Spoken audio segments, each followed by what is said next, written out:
Shweta ma'am, MS academy secondary school Ajmer से। बच्चों, YouTube पर यदि आप मेरे वीडियोस के द्वारा स्टडी करना चाहते हैं तो सर्च करें chemistry bye Shweta ma'am. Chemistry bye Shweta ma'am channel पर बच्चों आपको मिलता है फिजिक्स, केमिस्ट्री, बायोलॉजी की वीडियो। साथ ही आपको यहाँ पर नीट प्रिपरेशन के अकॉर्डिंग वीडियो भी यहाँ पर मिल जाएगा। बच्चों, हमारा क्लास 10th का चैप्टर चल रहा है ह्यूमन रेस्पिरेशन, जिसमें आज का हमारा टॉपिक है ब्रीदिंग। पिछले वीडियो में बच्चों हमने क्या देखा था, पूरा स्ट्रक्चर ये हमारा कंप्लीट हो गया था। ठीक है, हमने ये भी देखा था यहाँ पर कि हमारा लैरिंग्स कैसे काम करता है, एपिग्लॉटिस और ग्लॉटिस का क्या रोल होता है, ये सारी चीजें हमने स्टडी कर ली हैं। ओके, लंग्स में कितने एल्वियोलाई होते हैं, किस तरीके से एल्वियोलाई तक पहुंचा जाता है, नोज से लेकर के और एल्वियोलस तक का पूरा सफर हमने तय कर लिया है। स्ट्रक्चर हमारा कंप्लीट हो चुका है और आज हम स्टडी करने वाले हैं ब्रीदिंग के बारे में। ठीक है, ब्रीदिंग का मतलब क्या होता है बच्चों? ब्रीदिंग यानी कि सांस लेना। चैप्टर का नाम आपका क्या है? रेस्पिरेशन। ठीक है, रेस्पिरेशन अलग होता है, ब्रीदिंग अलग होता है। ठीक है, ब्रीदिंग और रेस्पिरेशन एक दूसरे से रिलेटेड जरूर होते हैं, क्योंकि पहले प्रोसेस होता है ब्रीदिंग का, इसके बाद प्रोसेस होता है ब्रीदिंग के बाद। मतलब हमने ब्रीदिंग मतलब क्या कि हमने इन्वायरमेंटल एयर या आप समझिए ऑक्सीजन है ना, नॉर्मली हम समझते हैं ऑक्सीजन। तो ऑक्सीजन को हमने क्या किया है, ऑक्सीजन को हमने लंग्स तक पहुंचा दिया है। ऑक्सीजन की सप्लाई सेल तक हो चुकी है। उस ऑक्सीजन का क्या इस्तेमाल करता है सेल, वो प्रोसेस हमारा कहलाता है रेस्पिरेशन। ठीक है, तो रेस्पिरेशन अलग है, ब्रीदिंग अलग है। और आज हम क्या स्टडी करने जा रहे हैं? आज हम पढ़ने जा रहे हैं ब्रीदिंग के बारे में। ब्रीदिंग के बारे में बहुत सारी बातें जानेंगे, उसके साथ साथ हम देखेंगे कि ब्रीदिंग का मैकेनिज्म, सांस लेना, ये अपने आप में एक प्रोसेस है। किस तरीके से ये प्रोसेस परफॉर्म होता है वो चीजें हम स्टडी करेंगे। एक मिनट।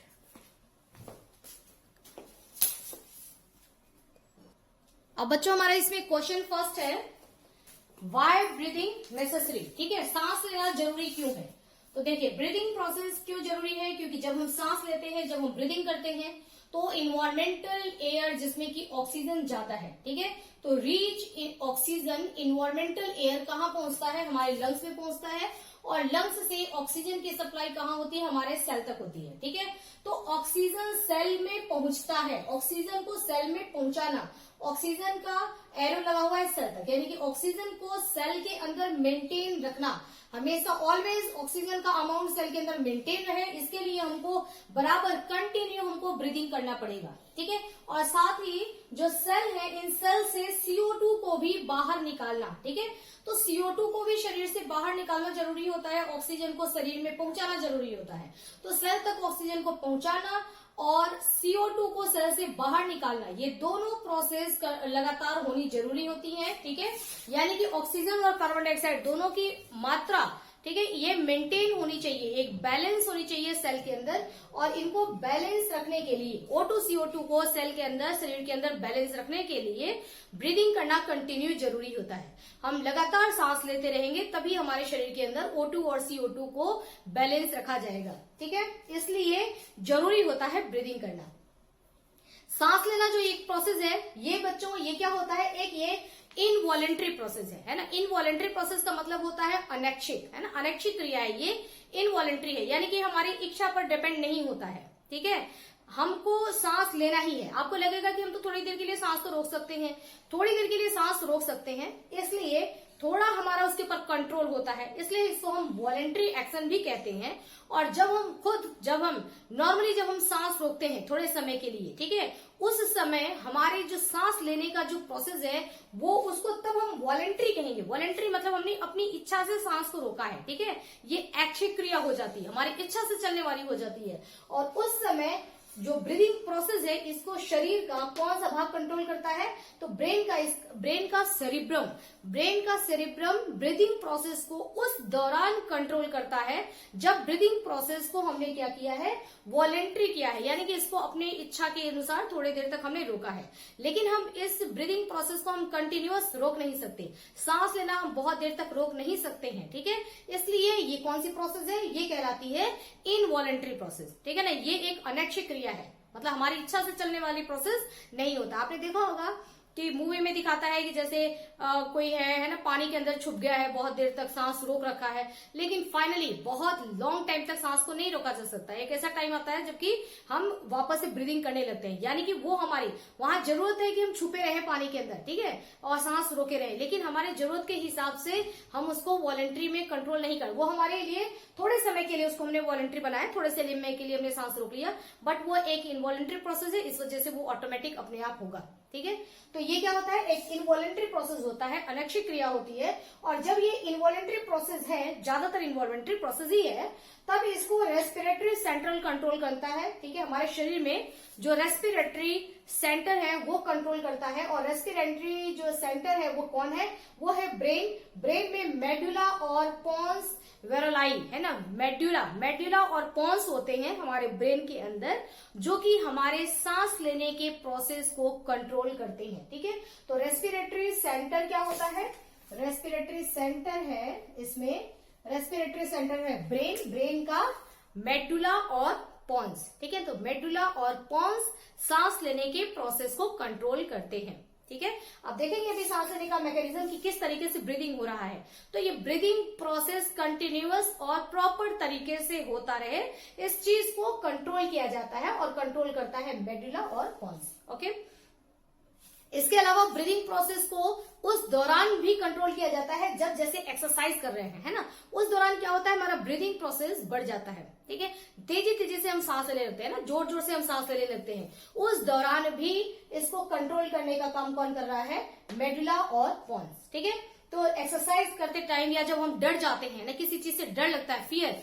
डर के टाइम भी हमारा ब्रीदिंग सांस जो है तेजी से चलने लगती है। ओके, उसके बाद जब बहुत ज्यादा गुस्सा हो रहे हैं किसी के ऊपर, किसी से झगड़ा हो रहा है, उस दौरान भी सांस तेजी से चलने लगती है। ठीक है, जब कभी बहुत ज्यादा पेन हो रहा हो कहीं, तो शरीर में किसी जगह पे बहुत ज्यादा पेन हो रहा है, उस कंडीशन में भी ब्रीदिंग रेट बढ़ जाता है। स्ट्रेस, तनाव के टाइम पर भी ब्रीदिंग रेट बढ़ जाता है। इसके अलावा फीवर हो, या जब बहुत जल्दी बोल रहे हैं तो सांस फूलने लगती है। ठीक है, जल्दी बोल रहे हैं तो उस समय भी ब्रीदिंग रेट क्या होता है, बढ़ जाता है। ठीक है, या फिर सिंगिंग, जब गाना गा रहे हैं उस समय भी ब्रीदिंग रेट जो है वो ऊपर नीचे होता है, जिस हिसाब से हमारे गाने का लय होता है। ओके, तो इन सब चीजों को ब्रीदिंग किस तरीके से कब करना है, कब हमारे शरीर की क्या रिक्वायरमेंट है, उस हिसाब से ब्रीदिंग रेट को बढ़ाना, कम करना, कंट्रोल करना, ये काम होता है ब्रेन के मेडुला और पोन्स का। एक एडल्ट में, एडल्ट यानी कि नॉर्मल एज मतलब 18 ईयर्स से ऊपर, ठीक है, एक एडल्ट अगर बड़े हो गए हैं तो ब्रीदिंग रेट कितनी होती है, 12 टू 15 पर मिनट, है ना, 12 से लेकर के 15 बार सांस लेते हैं, सांस छोड़ते हैं, ये 1 मिनट में, है ना, तो 1 मिनट में 12 से 15 बार। ठीक है, ब्रीदिंग रेट क्या है, 1 मिनट में 12 टू 15 टाइम्स हम सांस लेते और छोड़ते हैं, यानी कि ये हमारा ब्रीदिंग रेट है। लेकिन अगर जो बेबी, जो शिशु होते हैं, उनको आप कभी देखिए, जब शिशु कहीं सो रहा है, ठीक है, छोटा बच्चा है, सो रहा है, आप उसके हाथ रखिए और उसके अकॉर्डिंग जब आप उसके साथ साथ सांस लेने की कोशिश करेंगे तो आपको लगेगा कि आपको बहुत जल्दी सांस लेना है ना, बहुत बार सांस लेना पड़ जाता है। क्यों? क्योंकि जो छोटे बच्चे होते हैं वो 1 मिनट में 44 टाइम्स ब्रीथ करते हैं। 1 मिनट में उनकी ब्रीदिंग रेट है 44 टाइम्स, और हमारी 1 मिनट में कितना ब्रीदिंग रेट है, 14 टू 15 टाइम्स। तो उनके हिसाब से अगर हम चलना चाहेंगे तो हमको बहुत जल्दी सांस लेना पड़ जाता है। ठीक है, उसके बाद बच्चों, जब हम ब्रीथ करते हैं, जब हम सांस लेते हैं तो इनहेल, जब हम सांस अंदर की तरफ लेते हैं, इस प्रोसेस को बोला जाता है इनहेल, और जब हम सांस छोड़ते हैं तो इस प्रोसेस को बोला जाता है एक्सहेल। हमारी सांस अंदर लेने में कितना टाइम लगता है, सांस लेने में अंदर लगता है 2 सेकंड का टाइम, और जब हम एक्सहेल करते हैं, सांस छोड़ते हैं, तो उसमें हमको लगता है 3 सेकंड का टाइम, यानी कि 1 ब्रीदिंग में टोटल 5 सेकंड का टाइम लगता है। ठीक है, एक ब्रीथ हमने किया, सांस लिया 2 सेकंड, सांस छोड़ा तो उसमें 3 सेकंड का टाइम लगता है। सांस लेने को क्या बोलते हैं, इनहेल, और सांस छोड़ने को क्या बोलते हैं, एक्सहेल। ओके, अब बच्चों देखिए, ये इतनी छोटी छोटी बातें जानने के बाद अब हम आते हैं कि ब्रीथ मैकेनिज्म पर आते हैं। ठीक है, ये ब्रीदिंग ये होता कैसे है। ओके, देखिए, जब इसके हम मैकेनिज्म की बात करेंगे कि हम सांस कैसे लेते हैं, तो उसमें बहुत सारी चीजें और काफी इंटरेस्टिंग मजेदार चीजें आपको यहाँ पर देखने और जानने को, सीखने को मिलेंगी।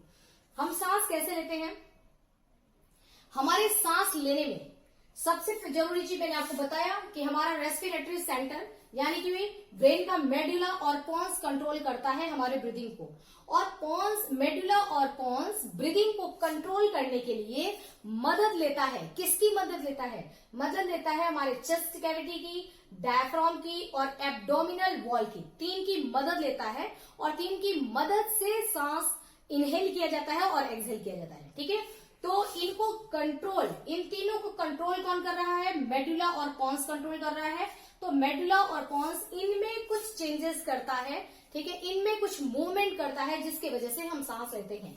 तो सांस लेने में कौन कौन हेल्प करते हैं? चेस्ट कैविटी यानी कि थोरेसिक कैविटी यानी कि रिब केस, यहाँ पर जो हड्डियों का पूरा ढांचा होता है जिसको बोलते हैं रिब केस, ठीक है ना, पूरा हड्डियों का आपने देखा होगा ना, पसलियां होती है, यहाँ पे पिंजरा होता है, ठीक है, अंदर, तो ये पूरा, इसको ये चेस्ट कैविटी आप इसको बोलिए, या इसको आप एब्डोमिनल थोरेसिक कैविटी हम बोलते हैं इसको, या फिर आप इसको रिब केस भी यहाँ पर लिख सकते हैं। तो पहला तो ये हेल्प करता है, ओके। दूसरा क्या होता है? डायफ्राम। हमारे यहाँ पर लंग्स के ठीक नीचे बच्चों यहाँ पे मसल्स पाया जाता है जिसको हम बोलते हैं डायफ्राम, और डायफ्राम जो है नॉर्मली डायफ्राम डोम शेप का होता है, ठीक है ना, इस तरीके का, ठीक है, इस शेप में ये पाया जाता है। तो आप देख रहे हैं ये लंग्स है, और हमारे फेफड़े के नीचे डायफ्राम इस तरीके से डोम शेप का ये यहाँ पर मौजूद है। तो दूसरा, ये डायफ्राम एक स्पेशल रोल प्ले करता है किसमें? हमारे सांस लेने और सांस छोड़ने, ब्रीदिंग में, ओके। और तीसरा क्या है? Abdominal wall. एब्डोमिनल वॉल का मतलब होता है यहां से नीचे जो हमारी कैविटी होती है इसको हम क्या बोलते हैं? एब्डोमिनल कैविटी, ठीक है। देखिए हमारे सर के अंदर, सिर जहां हमारा पूरा ब्रेन है, इसको बोलते हैं क्रैनियल कैविटी, ठीक है। उसके बाद यहां से लेकर के और यहां तक में जो कैविटी होती है, अंदर जो खाली जगह होता है, इसको हम बोलते हैं थोरेसिक कैविटी, और इसके नीचे की जो कैविटी होती है उसको हम क्या बोलते हैं? Abdominal cavity. तो एब्डोमिनल कैविटी का जो ये वॉल होता है, ठीक है, जिसको हम क्या बोलेंगे? एब्डोमिनल वॉल, यानी कि ये पूरा मसल्स, स्किन, ठीक है ना, ये जो वॉल होता है, ये वॉल भी हेल्प करता है रेस्पिरेशन, सॉरी, ब्रीदिंग में, ओके। तो ब्रीदिंग किसकी किसकी वजह से हो रहा है? चेस्ट कैविटी की वजह से, डायफ्राम की वजह से और एब्डोमिनल वॉल की वजह से, और इन तीनों को कंट्रोल कौन कर रहा है? मेडुला और पॉन्स। यहां तक बात समझ में आ गई। अब हम देखते हैं इनहेल कैसे होता है, सांस हम अंदर की तरफ लेते कैसे हैं बच्चों। अब हमारा ये टॉपिक है, ठीक है, ध्यान से समझिए आप। सबसे पहले क्या होगा, इन्वायरमेंट में यहाँ पर गैसेस मौजूद हैं, ठीक है। इन गैसेस को नोज के नॉस्ट्रिल से, जो नोज में नॉस्ट्रिल, देखिए लंग्स कहता है, लंग्स कहता है किसको? लंग्स कह रहा है चेस्ट कैविटी को कि थोड़ा आगे की तरफ खिसको, तुम थोड़ा उधर आगे की तरफ खिसक जाओ तो मुझे यहाँ जगह मिल जाएगा, है ना। तो लंग्स ने बात किया दो लोगों से, किससे किससे बात किया? एक तो इससे बात किया चेस्ट कैविटी से, दूसरा लंग्स बात करता है इस डायफ्राम से, ठीक है, कि तुम, डायफ्राम को बोलता है कि तुम्हारा शेप ऐसे है, अगर तुम अपने शेप को, तुम थोड़ा से नीचे चले जाओ, ठीक है ना, इस तरीके से, जो तुम डोम शेप के हो, तुम थोड़ा नीचे चले जाओगे तो यहाँ मुझे काफी जगह मिल जाएगा। और इसको बोलता है चेस्ट कैविटी को कि नॉर्मली तुम यहाँ हो, यहाँ ये देखिए रेड वाला है ना ये, तो नॉर्मली तुम यहाँ हो, अगर तुम थोड़ा आगे खिसक जाओ, यानी कि ब्लैक वाली लाइन तक अगर तुम चले जाओ तो मुझे इधर भी थोड़ा जगह मिल जाएगा, ठीक है। जब मुझे इधर जगह मिलेगा और जब मुझे इधर जगह मिल जाएगा तो मैं क्या होऊंगा? थोड़ा सा फैलूंगा, ठीक है। तो उस कंडीशन में लंग्स थोड़ा सा फैलेगा, और जब लंग्स फैलेगा तब ये हवा अंदर आ जाएगा, ठीक है ना। तो इसको हम क्या बोलेंगे? इनहेल होना। यानी कि वापस एक बार समझिए, इनहेल में क्या होता है? जब हम सांस अंदर लेते हैं तो सबसे पहले सांस अंदर लेने के लिए तैयारी करनी पड़ेगी। तैयारी नंबर 1 हमने क्या किया? सबसे पहला काम हमने क्या किया? लंग्स के वॉल्यूम को हमको बढ़ाना है, लंग्स को हमको क्या करना है? फैलाना है। जब लंग्स का वॉल्यूम बढ़ाना है तो लंग्स क्या कहेगा? चेस्ट कैविटी को कहता है कि तुम थोड़ा आगे की तरफ खिसको, तो चेस्ट कैविटी थोड़ा आगे की तरफ खिसकेगा, और ये जो एब्डोमिनल है, सॉरी हाँ, ये जो यहाँ पे डायफ्राम है, इस डायफ्राम को लंग्स क्या कहता है कि तुम थोड़ा नीचे की तरफ जाओ। चेस्ट कैविटी को बोलता है कि तुम आगे की तरफ खिसको, और यहाँ पर इसको डायफ्राम को कहता है कि तुम नीचे की तरफ जाओ। तो डायफ्राम नीचे की तरफ जाएगा, चेस्ट कैविटी आगे की तरफ जाएगा, तो यहाँ पर क्या हो जाएगा? काफी स्पेस मिल जाएगा, और लंग्स क्या हो जाएगा? ये फूल जाएगा, ठीक है ना, ये अपना वॉल्यूम बढ़ा लेगा। जब लंग्स अपना वॉल्यूम बढ़ा लेगा तो अब इन्वायरमेंटल गैसेस के लिए यहाँ पर जगह हो गया, ठीक है ना, ये फैल चुका है ना, घर बड़ा हो गया, तो अब इन्वायरमेंटल गैसेस इसके अंदर प्रवेश कर जाएगा। तो बात आपको समझ में आई? जब हम सांस लेते हैं तो क्या होता है, आप कभी करके देखिए, जब आप सांस लेते हैं तो ये चेस्ट कैविटी आपकी आगे की तरफ आती है, ठीक है। चेस्ट कैविटी कहाँ आ रही है? आगे की तरफ। चेस्ट कैविटी आगे की तरफ आती है, तो चेस्ट कैविटी जब आगे की तरफ आ रही है, ठीक उसी समय आपका जो डायफ्राम है वो डोम शेप से ऐसे फ्लैट हो जाता है। डायफ्राम कहाँ जा रहा है? डायफ्राम जा रहा है नीचे के साइड में। बात समझ में आई? चेस्ट कैविटी आगे की तरफ, जब आप सांस अंदर लेते हैं तो चेस्ट कैविटी आगे की तरफ, डायफ्राम डोम शेप से कैसा हो जाता है, फ्लैट हो जाता है। जब डायफ्राम नीचे की तरफ होगा तो डायफ्राम क्या करेगा, यहाँ जो भी हमारे ऑर्गन्स होंगे उन ऑर्गन्स के ऊपर एक प्रेशर लगाएगा। इन ऑर्गन के ऊपर प्रेशर लगाएगा तो ये अपने वॉल्यूम को कवर करने के लिए, इनकी लाइनिंग ये है, ठीक है ना, रेड वाली, तो ये क्या करेंगे, ये लाइन जो रेड वाली है ये क्या है बच्चों, ये एब्डोमिनल वॉल है। ये एब्डोमिनल वॉल रेड वाली यहाँ है। जब ये नीचे की तरफ ये खिसकेगा, ठीक है, डायफ्राम जब नीचे की तरफ आया तो नीचे वाले को धक्का देगा, नीचे वाले को धक्का देगा तो नीचे वाले के लिए पास अब जगह नहीं, तो वो क्या करेंगे, ये आगे की तरफ धक्का देंगे, ठीक है। तो जो ये वॉल है हमारा एब्डोमिनल वॉल, ये एब्डोमिनल वॉल यहाँ से आगे की तरफ बढ़ जाएगा, ठीक है, यानी कि पेट हल्का सा फूल जाएगा, बहुत स्लाइटली, ठीक है। ये थोड़ा सा आगे की तरफ खिसकेगा, डायफ्राम जो है वो थोड़ा सा नीचे की तरफ गया, ठीक है, डायफ्राम डोम शेप से बकायदे यहाँ बिल्कुल फ्लैट हो जाता है, ये नीचे की तरफ गया, और चेस्ट कैविटी इस रेड लाइन से ब्लैक लाइन यहाँ से आगे की तरफ खिसकता है। तो ये तीन चीजें हुई जब हमने सांस लिया। ये देखिए, चेस्ट आगे की तरफ आएगा, एब्डोमिनल और हमारा डायफ्राम नीचे गया, डायफ्राम ने नीचे प्रेशर लगाया, ठीक है, नीचे वाले ऑर्गन पर, तो पेट क्या है, थोड़ा सा ये पेट आगे की तरफ गया। तो ये तीन बातें होती हैं, आपको बात समझ में आ गई। और इन तीनों की वजह से, है ना, यानी इसके इधर आने की वजह से, इसके इधर आने की वजह से, इसके इधर आने की वजह से, यहाँ बीच में क्या हो गया, जगह हो जाता है, ठीक है ना, काफी जगह हो जाता है, एक स्पेस मिल जाता है, और लंग्स जो होता है वो क्या हो जाता है, फैल जाता है, ठीक है ना, लंग्स बड़ा हो जाता है। अब आगे की कहानी देखिए, जब लंग्स यहाँ पर बड़ा हो गया तो होता क्या है, मैंने आपको पिछले वीडियो में पढ़ाया था कि लंग्स में बहुत सारे क्या पाए जाते हैं बच्चों, एल्वियोलाई पाए जाते हैं, है ना, बहुत सारे एल्वियोलाई, बहुत सारे मतलब कितना, इसके अंदर एक एक लंग्स में, इस वाले लंग्स में लगभग 15 करोड़ और इस वाले लंग्स में लगभग 15 करोड़, ये मैंने पिछले वीडियो में आपको पढ़ाया था कि 15 करोड़ के करीब इसमें यहाँ पर क्या होते हैं, ये एल्वियोलाई होते हैं। बहुत सारे छोटे छोटे छोटे छोटे गोल गोल, समझ लो जैसे छत्ता होता है ना, मधुमक्खी का छत्ता, उसमें छोटे छोटे से घर होते हैं, बिल्कुल उसी तरीके से इसमें भी हमारे दोनों लंग्स में, दोनों फेफड़े में छोटे छोटे से एल्वियोलाई पाए जाते हैं, ठीक है। अब देखो, इस एल्वियोलाई में पहले से भी कुछ गैसेस होता है, ऐसा नहीं कि एल्वियोलाई बिल्कुल खाली है, इसमें थोड़ा सा गैसेस पहले से भी होता है। अब जब ये लंग्स फैला, है ना, तो लंग्स फैला मतलब क्या, हमारा ये एल्वियोलाई है ये भी फैला, ठीक है, और जब एल्वियोलाई थोड़ा सा बड़ा हुआ, फैला, तो इसमें जो गैसेस हैं, इन गैसों को जगह मिल जाता है। जैसे एक रूम है, वो रूम पहले छोटा है, ठीक है, वो रूम छोटा है, तो उस रूम के अंदर मान लो 4 लोग रह रहे हैं, तो मान लो कि ये एल्वियोलाई है और एल्वियोलाई के अंदर कुछ गैसेस, 4 मान लो गैसेस के मॉलिक्यूल्स है, ऐसे सोच लें अगर, ठीक है, थोड़ा सा इसके अंदर गैस है, तो अभी रूम छोटा है, ठीक है, तो वो 4 लोग क्या है, आराम थोड़ा नजदीक नजदीक है। जैसे ही रूम बड़ा होता है, क्योंकि लंग्स हमारा फैला, तो वो एल्वियोलाई भी क्या हो गया, बड़ा हो गया, तो गैसेस भी क्या हो गया, फैल गए, ठीक है ना, गैसेस भी अब आराम से रह रहे कि चलो रूम बड़ा हो गया, ठीक है, तो उस कंडीशन में गैसेस भी फैल गए। जब गैस फैल गए तो यहाँ पर अंदर में गैसों का इस एल्वियोलाई के ऊपर प्रेशर, ठीक है, इसमें गैस का प्रेशर भी क्या हो गया, कम हो गया, है ना, प्रेशर क्या हो जाएगा, कम हो जाएगा, बड़ा एरिया हो गया, बड़े एरिया में कम गैस, तो प्रेशर क्या हो जाएगा, यहाँ पर कम हो जाएगा। अब लंग्स के अंदर, फेफड़े के अंदर प्रेशर कम हो गया। बात आपको समझ में आई। हमारा पहला प्रोसेस हमने क्या सीखा, पहले हमने सीखा कि हमारा लंग्स फैलेगा कैसे, ठीक है ना, लंग्स बड़ा कैसे हुआ, वो चीज हमने सीख लिया। दूसरा हम क्या देख रहे हैं कि जब लंग्स हमारा बड़ा होगा तो अंदर, लंग्स के अंदर क्या परिवर्तन आएगा। जब लंग्स बड़ा होगा तो लंग्स के अंदर पहले से जो गैस मौजूद है, वो गैस पहले जितना प्रेशर देते थे, उस प्रेशर से इनका प्रेशर क्या हो जाएगा, कम हो जाएगा, क्योंकि बड़ी जगह पर उतना ही गैस है, ठीक है, तो इस वजह से गैसों का प्रेशर यहाँ पर कम हो जाएगा। कितना प्रेशर यहाँ कम होगा, तो बच्चों यहाँ पर प्रेशर में जो अंतर आता है 1 से लेकर के 3 mmHg, एटमॉस्फेरिक, बाहर जो गैस का प्रेशर है ना, उस प्रेशर से 1 से 3 mmHg तक प्रेशर, यहाँ लंग्स के अंदर गैस का प्रेशर कम हो जाता है, ठीक है। तो प्रेशर में क्या हो गया, डिफरेंसेस, एटमॉस्फेयर में जो प्रेशर है एयर का, ठीक है, और आपके लंग्स में जो प्रेशर है, दोनों में क्या आ गया, अंतर। लंग्स के अंदर का प्रेशर क्या हो गया, कम हो गया। कितना कम हो गया, 1 से लेकर के 3 mmHg के करीब प्रेशर कम हो जाता है।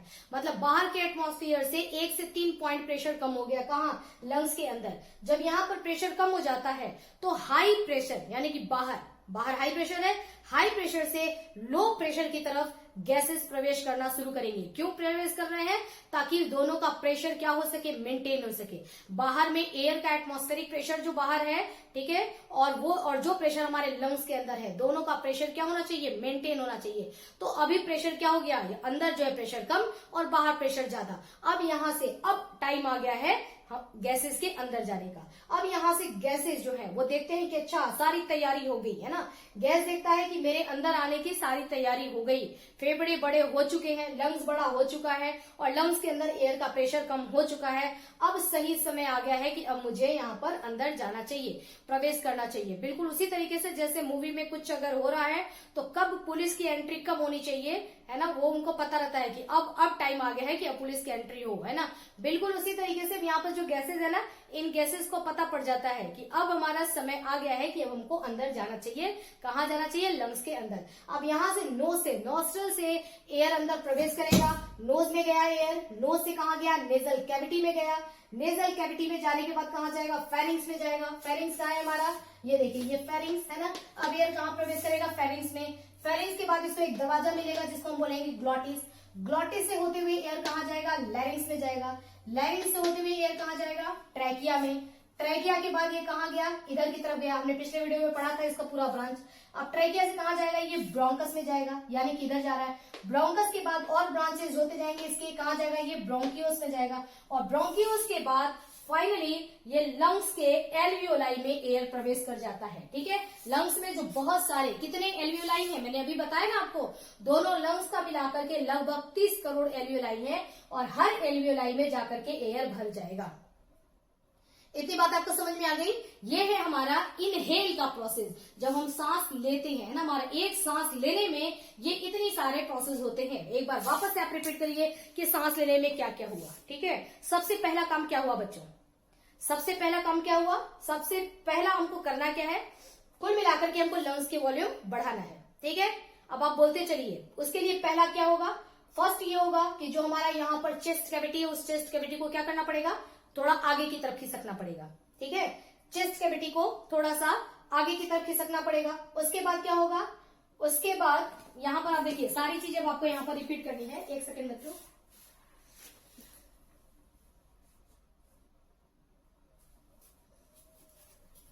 देखिए सबसे पहले हमने क्या देखा कि चेस्ट कैविटी क्या होगा बच्चों, आगे की तरफ खिसकेगा, है ना। उसके बाद दूसरा क्या होगा, अब किसका चांस है, अब है डायफ्राम का चांस। डायफ्राम क्या करेगा, अपने डोम से किस में आ जाएगा, ये फ्लैट में आ जाएगा। ठीक है, तो इधर और इधर खिसका, उसकी वजह से हमारे लंग्स को बीच में क्या हो गया, जगह काफी मिल गया। लंग्स को जब जगह काफी मिल जाता है तो लंग्स क्या करता है, अपना वॉल्यूम बढ़ाएगा। लंग्स अपना वॉल्यूम बढ़ाया तो लंग्स के अंदर जो पहले से थोड़े बहुत एयर थे, उन एयर को की वजह से लंग यहाँ पर एयर का प्रेशर क्या हो गया, कम हो गया। क्योंकि लंग्स बड़ा हो गया तो एयर का प्रेशर क्या हो गया, कम हो गया। एयर का प्रेशर कितना कम हुआ, 1 से 3 mmHg, बाहर के प्रेशर से अंदर का प्रेशर कम हो गया। प्रेशर जैसे ही कम होगा, अब हमारा एयर उचित टाइम आ गया। अब एयर क्या करेगा, एंटर करेगा। कहां से, नोस्ट्रल से, नोज से होते हुए एयर यहाँ से एंट्री करते करते करते इन सारे रास्तों को बहुत ही तेजी से पार करते हुए और लंग्स के जितने भी इसमें ये लगभग 30 करोड़ जो एल्वियोलस होते हैं, एल्वियोलाई होते हैं, उन एल्वियोलाई में जाकर के एयर भर जाएगा। और इस तरीके से हमारा एक प्रोसेस कंप्लीट हो गया। वो क्या, सांस अंदर लेने का। ठीक है, हमारा इनहेल प्रोसेस यहाँ पर कंप्लीट हो गया बच्चों। ठीक है, और इस इनहेल में ये पूरा जो प्रोसेस हुआ, ये आगे गया, ये नीचे आया, ये आगे गया। ठीक है, ये फैले, एयर अंदर गया। इन सारे प्रोसेस में कितना टाइम लगता है, 2 सेकंड का टाइम लगता है। ठीक है, 2 सेकंड में ये सारा प्रोसेस हो गया। और कंट्रोल कौन कर रहा है इस चीज को, इसको कंट्रोल कर रहा है हमारे ब्रेन का मेड्यूला और पोन्स।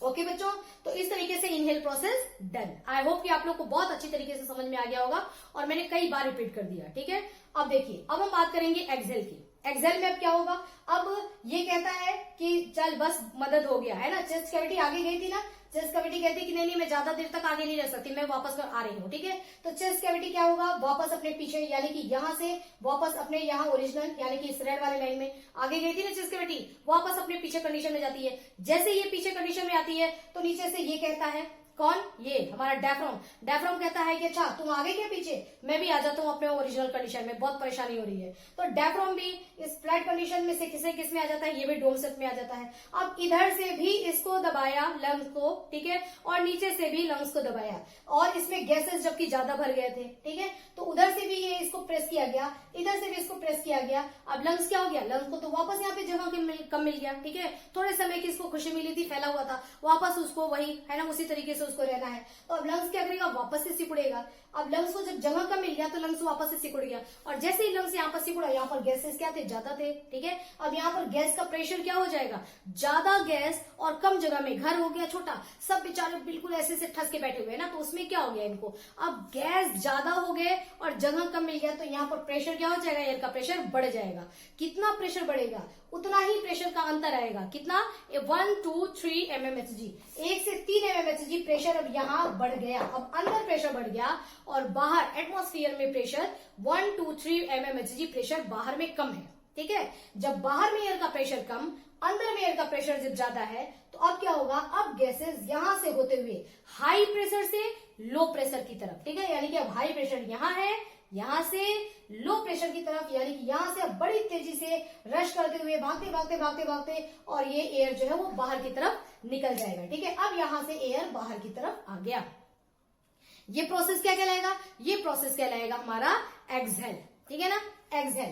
पहले क्या हुआ, इनहेल हुआ, इनहेल को इंस्पायरेशन भी कहते हैं, ठीक है, इंस्पिरेशन हुआ यानी कि इनहेल हुआ, ठीक है, गैस अंदर आया। अब एक्सपायरेशन हुआ और एक्सहेल हुआ, गैस क्या हो गया, अब यहाँ से बाहर निकल गया, ठीक है। तो गैस जब बाहर निकला तो क्या हुआ बच्चों, चेस्ट कैविटी वापस अपने ओरिजिनल कंडीशन में पीछे, ठीक है, और हमारा डायफ्राम क्या हो गया, ये वापस डोम शेप में चला गया, और जो हमारा ये एब्डोमिनल वॉल जो था वो भी कहाँ आ गया, पीछे के साइड में। जैसे इसको जगह मिलता है, ठीक है, ये जैसे ही ऊपर जाता है तो ये दबा रहा था इसको, ये प्रेशर कम होता है, और ये भी क्या होता है, पीछे आ जाता है। बात समझ आ गई आपको, इस तरीके से गैसेस क्या हो जाते हैं, यहाँ से बाहर निकल जाते हैं, ठीक है। तो इनहेल और ये एक्सहेल, है ना, इनहेल में जो चीज हुआ था वही सारी चीजें वापस हो जाती हैं, तो यहाँ पर लंग्स क्या होता है, सिकुड़ जाता है, उसको वॉल्यूम जो है कम मिलता है।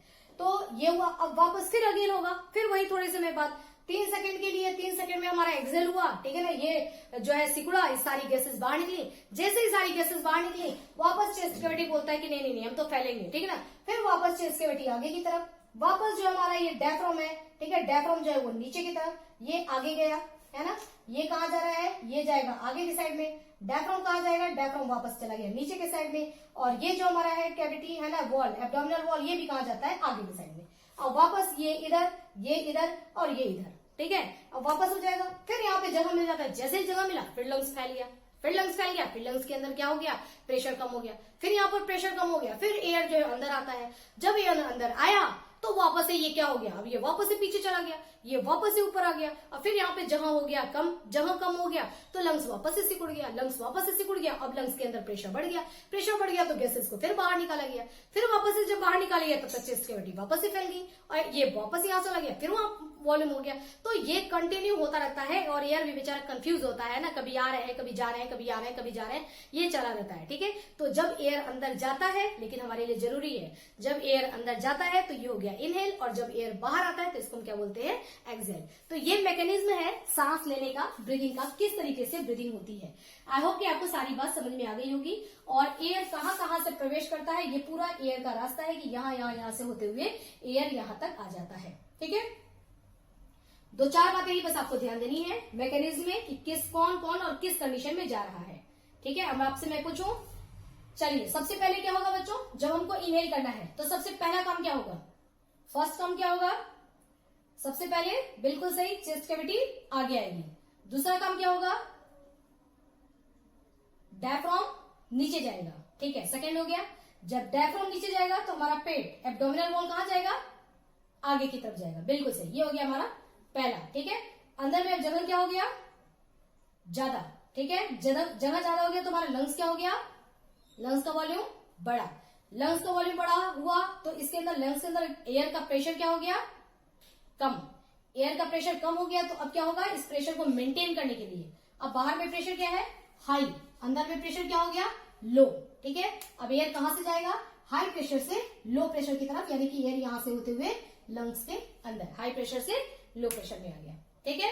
ये क्या हुआ प्रोसेस, कौन सा है ये, इनहेल, ठीक है। एक्सहेल में क्या होगा, अब ये वापस कहाँ जाएगा, पहला चेस्ट कैविटी पीछे, ठीक है, ये कहाँ जाएगा, ये वापस पीछे, ये कहाँ जाएगा, वापस ऊपर, ठीक है। यहाँ जमा क्या हो गया, कम जमा हो गया, तो यहाँ पर लंग्स के अंदर एयर प्रेशर, लंग्स क्या हो गया, सिकुड़ गया, इसके अंदर का एयर का प्रेशर क्या हो गया, ज्यादा हो गया। अब प्रेशर यहाँ हाई और प्रेशर बाहर लो, ठीक है। अब एयर क्या होगा, यहां से होते हुए बाहर की तरफ निकल जाएगा, ठीक है। तो ये एक्सहेल और इनहेल, आई होप कि आपको अच्छी तरीके से समझ में आ गया और आपने भी आंसर दे दिया, ठीक है। तो बच्चों ये हमारा टॉपिक ब्रीदिंग किस तरीके से होता है ये हमने आज सीख लिया, ब्रीदिंग का मैकेनिज्म हमने आज सीख लिया, ठीक है। नेक्स्ट हमारा जो टॉपिक होगा उसमें हम देखेंगे कि ब्रीदिंग और रेस्पिरेशन में क्या डिफरेंसेस होता है, ठीक है। और जो यहाँ पर एल्वियोलाई में लंग्स में एयर पहुंच तो गया, पहुंचकर करेगा क्या, उस एयर का करेंगे क्या, है ना। हमारा शरीर, फेफड़े उस एयर का करते क्या है, क्या उसका इस्तेमाल होता है, यहाँ हम उसका इस्तेमाल देखेंगे, ठीक है। उसके बाद हम ब्रीदिंग में और रेस्पिरेशन में दोनों में क्या डिफरेंसेस होता है ये हम देखेंगे हमारे नेक्स्ट वीडियो में। बच्चों अभी के लिए इतना ही, स्टडी करते रहिए। Okay, have a nice day.